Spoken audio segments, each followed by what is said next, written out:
সকাল থেকে যে বেরিয়েছিলাম গাড়ি নিয়ে, এখনও বাড়ি যাওয়া হয়নি। এখন বাজে প্রায় 12টা। আমি সকাল 8টার সময় বাড়ি থেকে বেরিয়েছিলাম ভাড়া নিয়ে।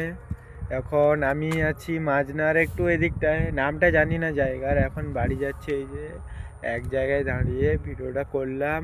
আর হচ্ছে যে আজকে সরস্বতী পুজো, সবাই বন্ধু বান্ধব বেড়াতে যাচ্ছে, আমাকেও ডাকছিল, আমি যাইনি, ভালো লাগে না আর এখন যেতে। তাই কি আর করব, গাড়ি যেহেতু আছে, ভাড়া যখন এসছিল তখন না বলিনি, চলে এসছিলাম ভাড়াতে। এবার বাড়ি গিয়ে কিছু খাবো।